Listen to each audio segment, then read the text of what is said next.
Domnul Alexei Iurașcu, sunteți absolvent al Colegiului de Microelectronică și Tehnică de Calcul.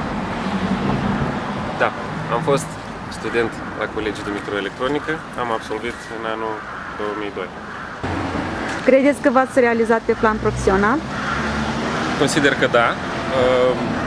Lucrez în sistemul bancar al Republicii Moldova de 3 ani și ceva, în jur de 4 ani, în calitate de administrator de rețea la o bancă din Chișinău, la Banca Victoria Bank. Care au fost factorii care au influențat alegerea carierei dumneavoastră? Probabil interesele, studiile și încrederea în sine.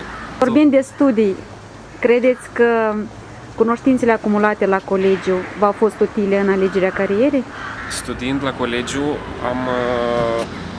mi-am descoperit interesele și chiar am observat că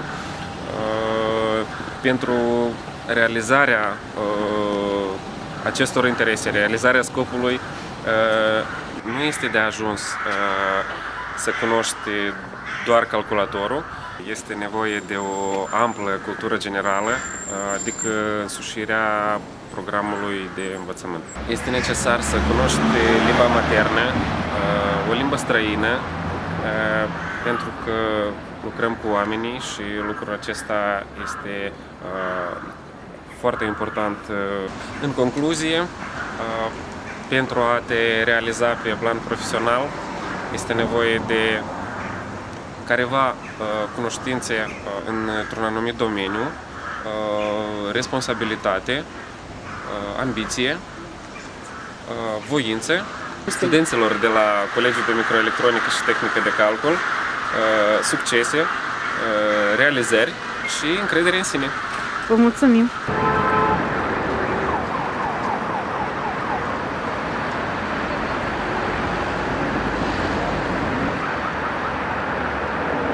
Domnul Vicul, ce instituții de învățământ ați absolvit?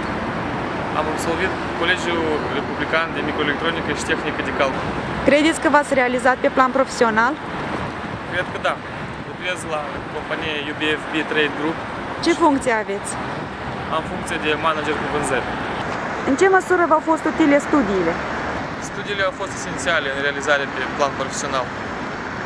Cunoașterea calculatorului, limbii engleze și, în ultimul rând, matematica și limba română au stat la baza realizărilor mele. Ce i-ați sfătui pe elevii care își fac acum studiile la Colegiul de Microelectronică și Tehnică de Calcul?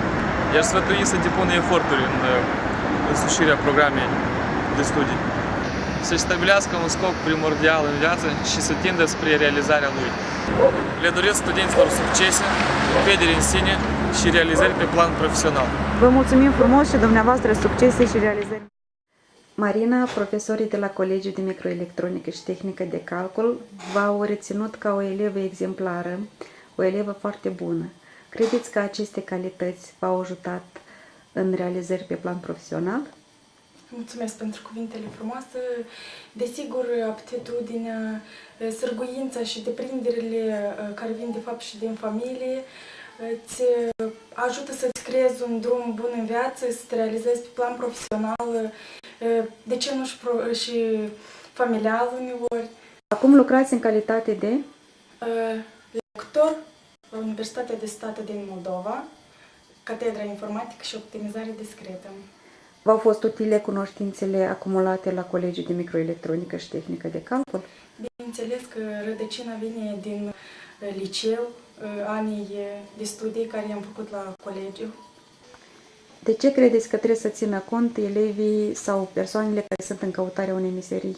Probabil de interes, capacități și potențial pe care îl posedă.